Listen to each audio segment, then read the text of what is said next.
So, hello mga my loves and happy Friday.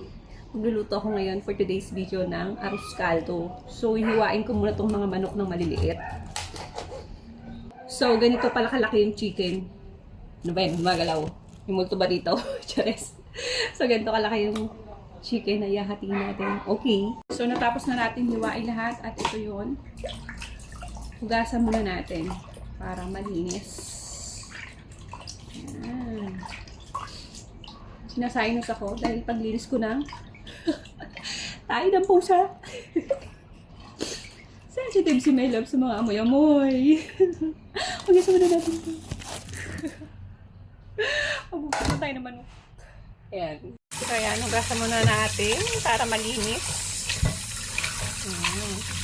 Liit lang siya para bite size lang. Pero puputulin ko pa to kasi malaki. Ang ingredients natin ay pure malagkit, luya na napakadami, bawang, at sibuyas. Let's go! Hiwain na natin ating sibuyas. Yan.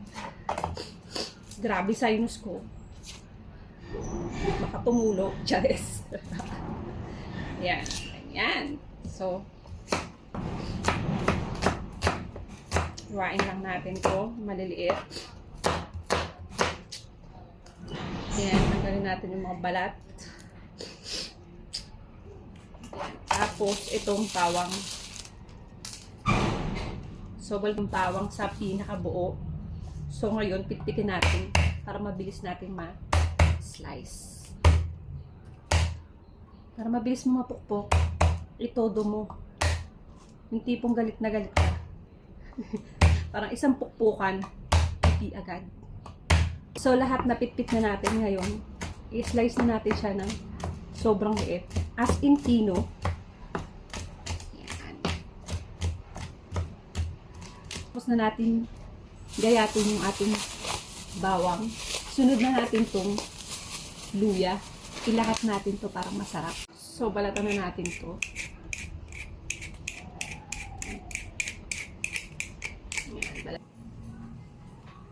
So, tapos na natin balatan. Hiwain naman natin.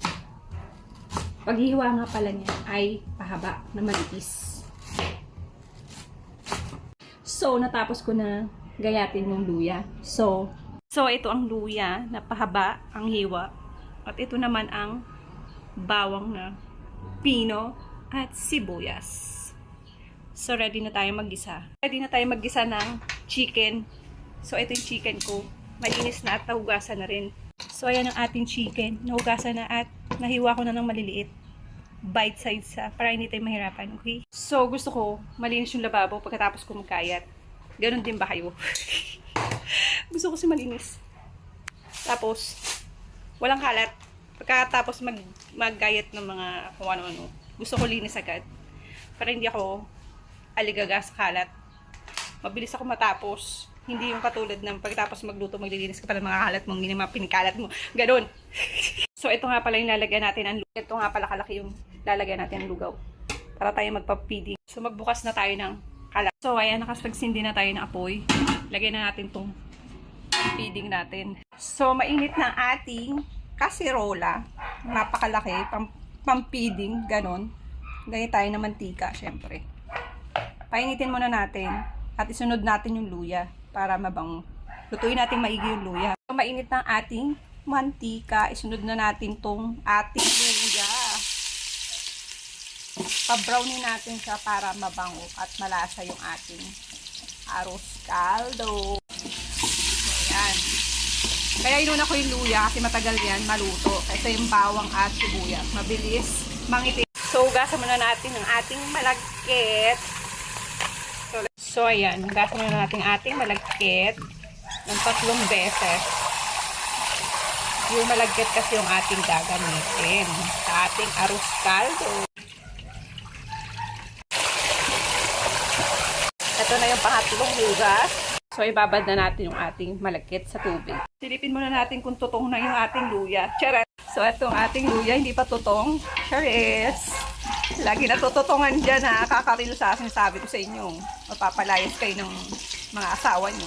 Ayusin nyo buhay nyo. So, itong aking OOTD. Ay! Ayan, hindi pa siya tutong.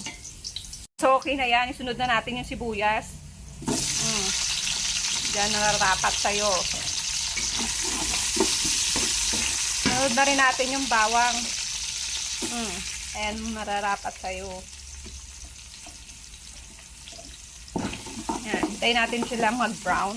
At isunod na natin yung manok. So, i-check na natin kung tutong na sila. So, ayan, nag-brown na ang ating bawang. Pwede na yan, ilagay na natin yung ating manok. Okay, sunod na natin tong manok. Post na natin yan sila.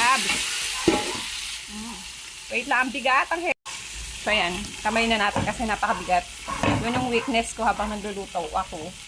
Hirap na hirap akong bumuhat ng kawali. Kailangan dalawang kamay. Baka mapalyado ko. So, ayan, haluin muna natin. Tapos, timplahan na natin siya ng patis at garlic powder at paminta.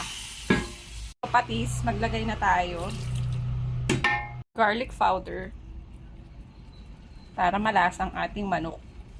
Kasi pag hindi natin tinimplahan at mamaya pa, walang lasa ang manok pag kinain natin. Yung lugaw lang ang may lasa. So, paminta. Siguraduhin nyo natanggal nyo yung stapler ha. Baka makain ng pamilya nyo yung stapler, kinamatay pa. Okay. Ayan, sure ball na walang stapler. Yan. Siguraduhin nyo safe yung pamilya nyo pag nagluluto kayo. Kasi, baka makain nila yung stapler. Mag-add na rin tayo ng chicken cubes. Dalawa na kagad. Yan. Lagay natin yan sa manok. Para maglasa na ating manok.